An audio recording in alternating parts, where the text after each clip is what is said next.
사람은 누구나 살아가면서 억울한 일, 분노를 유발하는 상황, 용서하기 힘든 순간을 마주하게 됩니다. 때로는 누군가의 배신, 부당한 대우, 원한이 쌓이는 일들이 우리의 마음을 괴롭힙니다. 아무리 극단적인 과보라도 참고 10번만 참아 너그럽게 용서하고 무심으로 대하면 그 업력이 자연히 녹을 것이니라. 이 말씀은 참고 용서하고 마음을 비우는 것이야말로 모든 업을 녹이는 가장 강력한 방법이라는 깊은 의미를 담고 있습니다. 업은 우리의 과거 행위가 만들어낸 결과이며 그 결과는 다시 우리의 삶에 영향을 미칩니다. 참고 용서하는 것은 단순한 인내가 아니라 결국 자신의 업을 녹이고 더 나은 삶으로 나아가는 길입니다. 그렇다면 우리는 어떻게 해야 극단적인 과보 앞에서도 참을 수 있을까요? 그리고 어떻게 하면 용서를 통해 자신의 업을 녹이고 더 나은 삶을 만들어갈 수 있을까요? 이제 하나씩 이야기해 보겠습니다. 첫 번째로, 참는 것이 곧 업을 녹이는 첫걸음이다. 사람들은 흔히 참는 것이 약한 것이라고 생각합니다. 하지만 불교에서는 참는 것이야말로 가장 강한 힘이며 업을 녹이는 첫 단계라고 가르칩니다.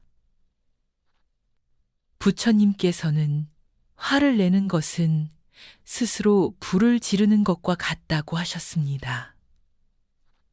화를 참지 못하면 결국 그 불은 자기 자신을 태우게 됩니다. 분노를 즉시 표출하는 것보다 한 박자 쉬고 감정을 다스리는 것이 훨씬 건강한 방식이며 더 좋은 결과를 만든다는 사실이 밝혀졌습니다.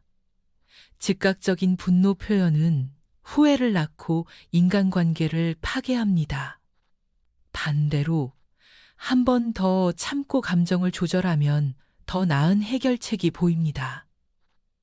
즉, 참는 것이야말로 자신을 지키는 것입니다. 업을 녹이는 첫 번째 방법입니다.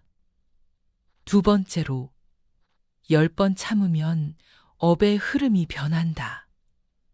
10번만 참아 너그럽게 용서하면 그 업이 녹는다고 하셨습니다.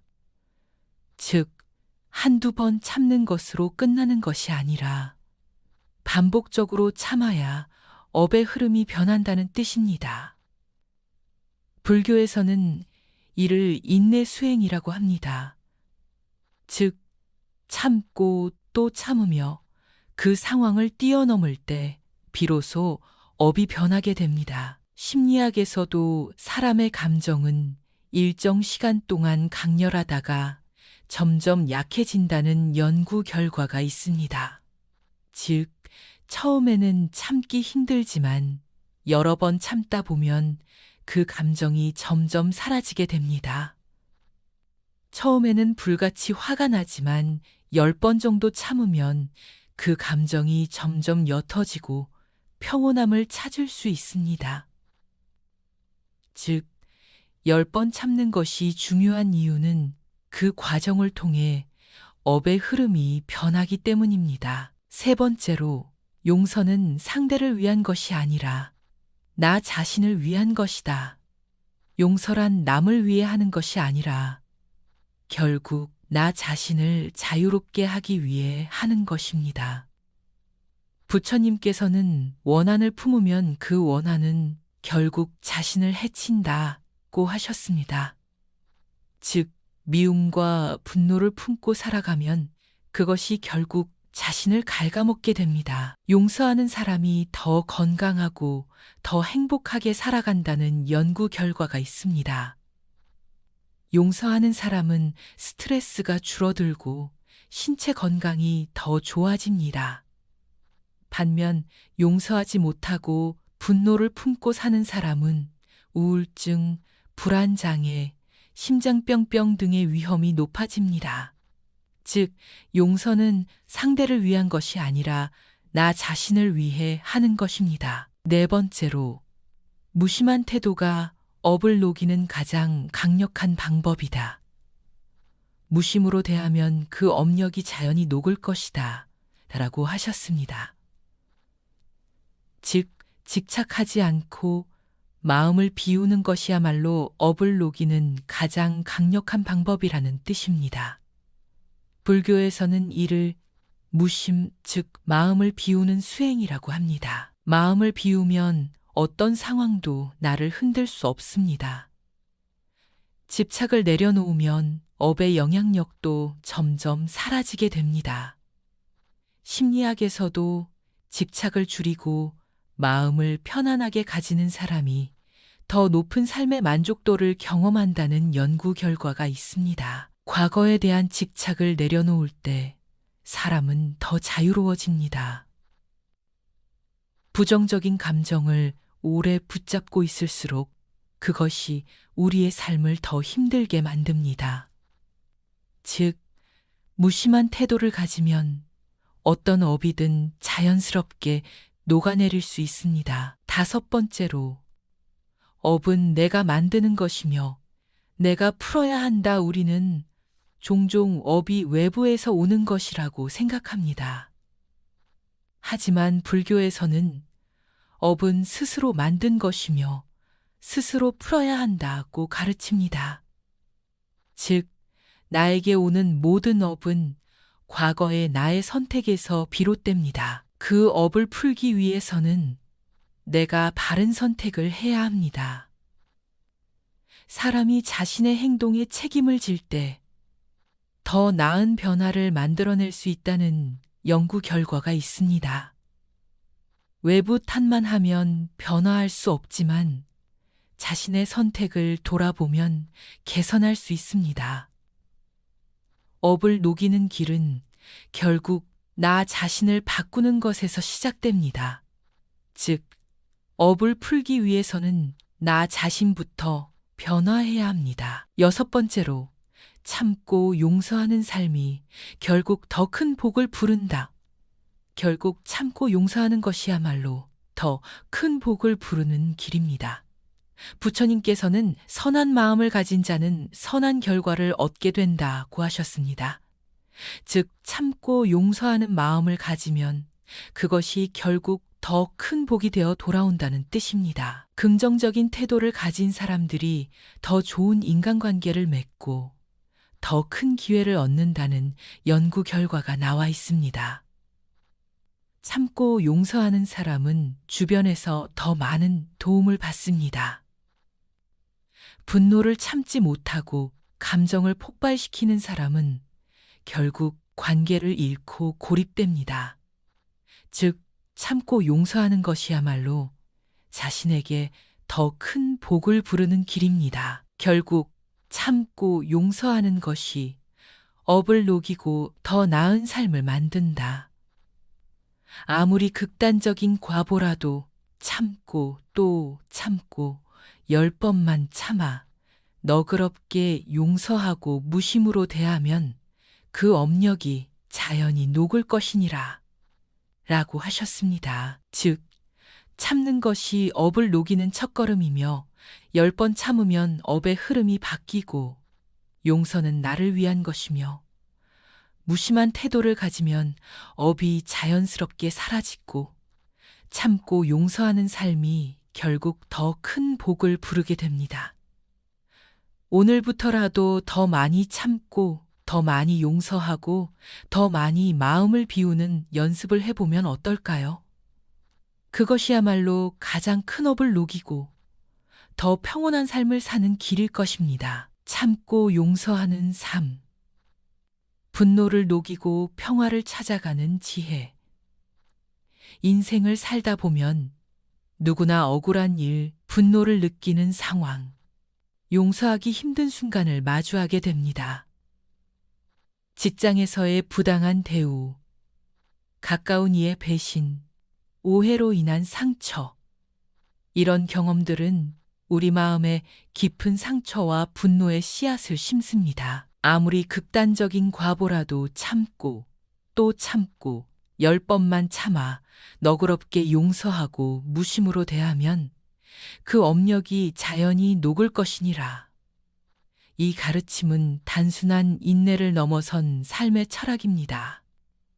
참고 용서하고 마음을 비우는 것이 우리의 고통과 분노, 즉 업을 녹이는 가장 강력한 방법이라는 지혜를 담고 있습니다. 그렇다면 이 가르침을 현대적 관점에서 어떻게 이해하고 실천할 수 있을까요? 참는 것이 약함이 아닌 강함인 이유. 대부분의 사람들은 참는 것을 약하다고 여깁니다. 특히 현대 사회에서는 자신의 권리를 주장하라, 참지 말고 표현하라는 메시지가 넘쳐납니다. 하지만 진정한 강함이란 무엇일까요? 서울의 한 IT 기업에서 근무하는 30대 직장인의 사례를 살펴보겠습니다. 그는 자신이 개발한 프로젝트 아이디어를 상사가 가로채 자신의 공으로 돌리는 상황을 경험했습니다. 처음에는 극도의 분노와 배신감을 느꼈고 즉시 항의하고 싶었습니다. 하지만 그는 잠시 숨을 고르며 감정을 다스렸습니다. 처음에는 당장 회의실에서 상사를 망신주고 싶었어요.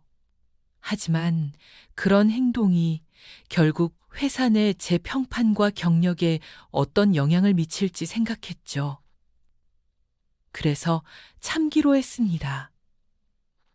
그는 즉각적인 분노 표출 대신 상황을 객관적으로 기록하고 적절한 시점에 상사와의 개인적인 대화를 통해 문제를 해결했습니다. 결과적으로 그는 팀 내에서 더 큰 신뢰를 얻게 되었고 상사와의 관계도 오히려 개선되었습니다. 심리학자들은 이를 감정 조절 능력이라고 부릅니다. 연구에 따르면 감정 조절 능력이 높은 사람들은 직장과 인간관계에서 더 큰 성공을 거두며 정신적 건강도 더 좋다고 합니다. 하버드 비즈니스 리뷰의 한 연구에 따르면 리더십 위치에 있는 사람들 중 감정 조절 능력이 높은 이들이 팀 성과와 신뢰도에서 월등한 결과를 보였습니다. 왜 사람들은 참는 사람을 약하다고 여길까요? 이는 즉각적 만족을 중시하는 현대 문화와 관련이 있습니다.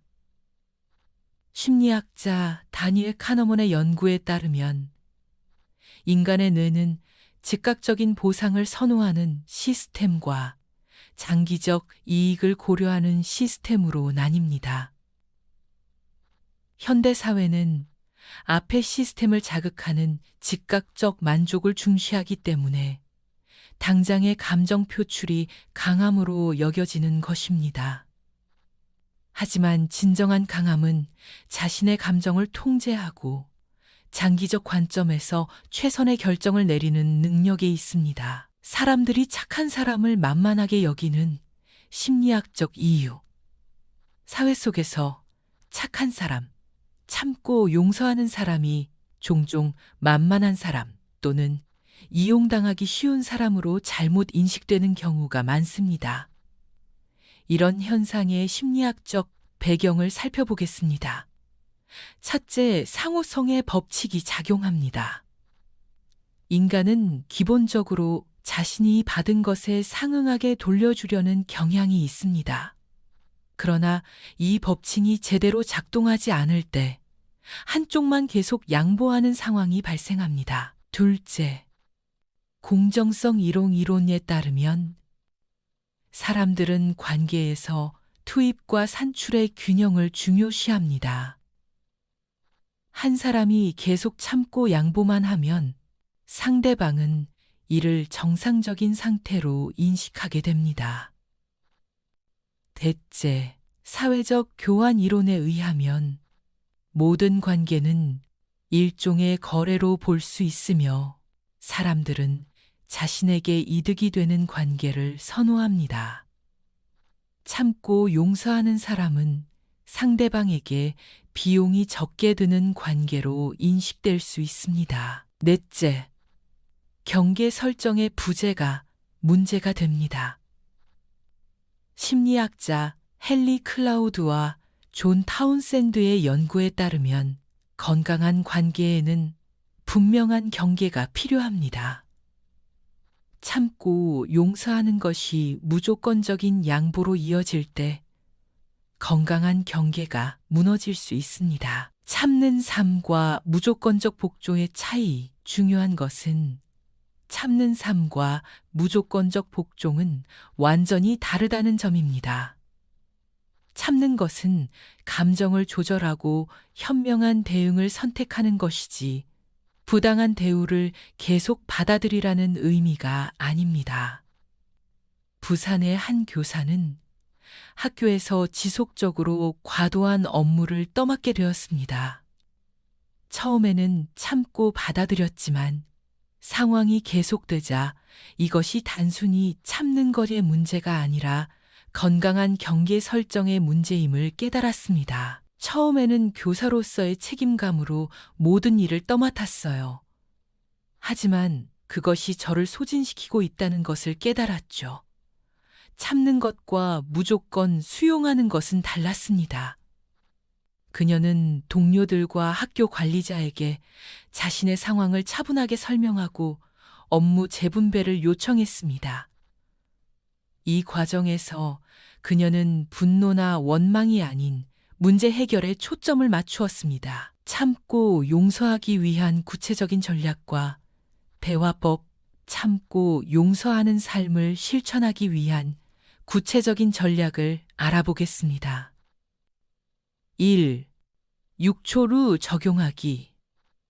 신경과학 연구에 따르면 감정적 반응의 화학적 영향은 약 6초간 지속됩니다. 화가 날 때 숫자를 6가지 세며 깊게 숨을 들이마시는 것만으로도 즉각적인 반응을 줄일 수 있습니다. 상사가 부당한 비판을 했을 때 마음속으로 이까지 센 후, 제 생각에는 상황이 조금 다른 것 같습니다. 지금 바로 이야기하기보다 각자 백각할 비관을 갖고 분 후에 다시 논의해 보는 건 어떨까요? 2. 나 메시지 사용하기. 감정을 표현할 때는 상대방을 비난하는 당신 메시지 대신 나 메시지를 사용합니다. 잘못된 옌. 당신은 항상 약속을 어겨요. 정말 믿을 수 없어요. 올바른 예.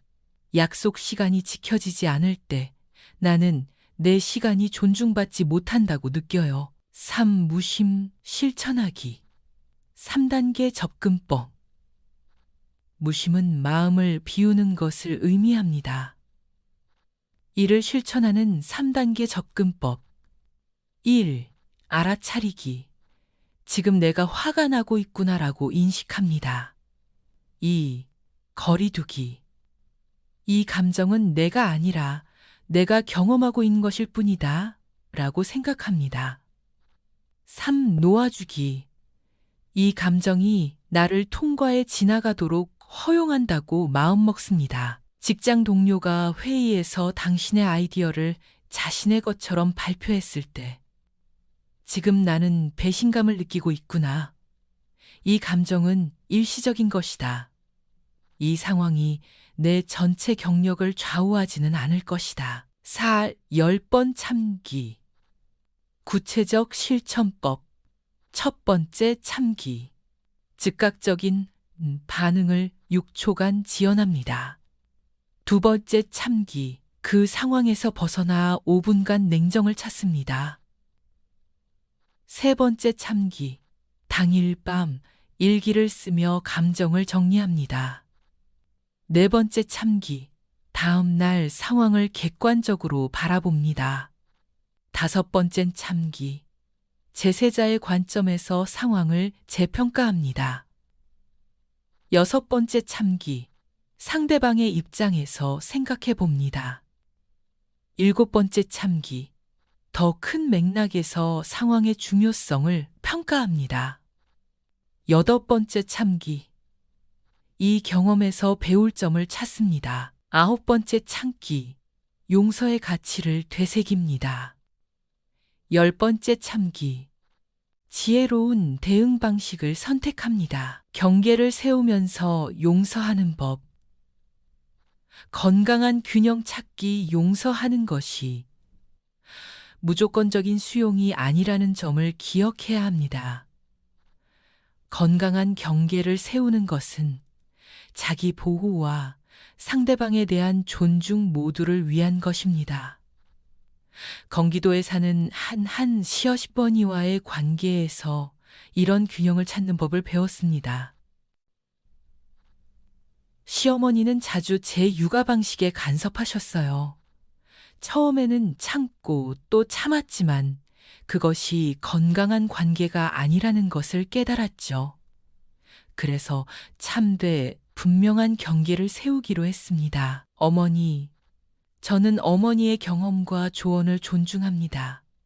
하지만 제가 아이를 키우는 방식에는 제 나름의 철학이 있어요. 서로 다른 방식을 인정하면서 함께 아이를 사랑하는 방법을 찾았으면 합니다. 이러한 대화를 통해 그녀는 관계를 해치지 않으면서도 건강한 경계를 설정할 수 있었습니다. 용서가 자신을 위한 선택인 이유. 과학적 근거. 용서는 상대방을 위한 것이 아니라 궁극적으로 자신을 위한 것입니다.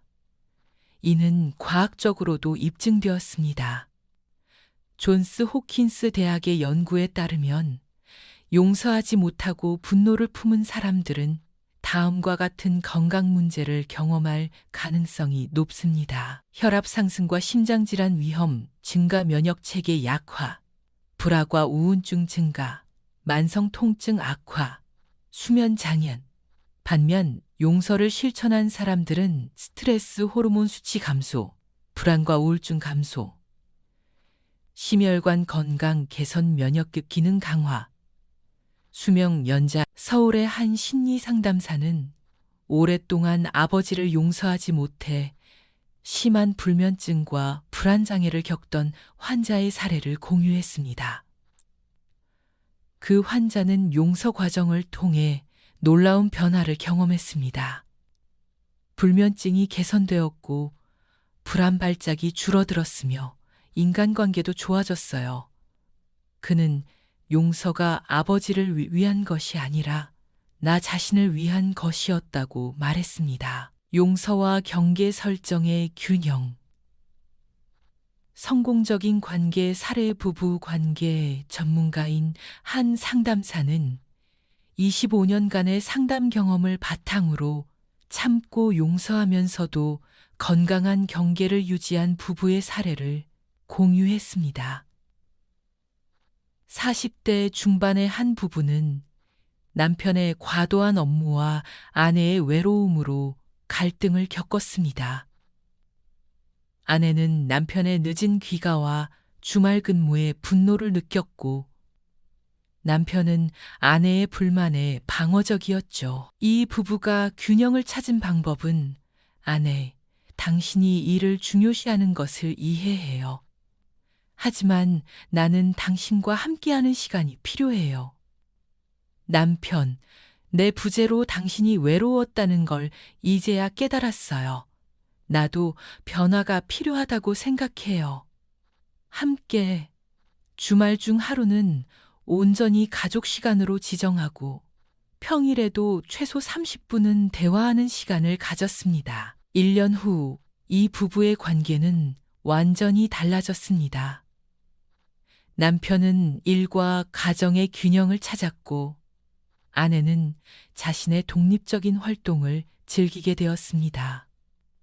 무엇보다 서로를 이해하고 존중하는 마음이 깊어졌습니다. 이 가르침은 단순한 인내나 체념이 아닌 자유와 평화를 향한 적극적인 선택입니다. 참는 것은 약함이 아니라 큰 강함이며 용서는 상대가 아닌 자신을 위한 선물입니다. 무심한 태도는 집착에서 벗어나 진정한 자유를 얻는 길입니다. 오늘부터 한 걸음씩 실천해 보세요.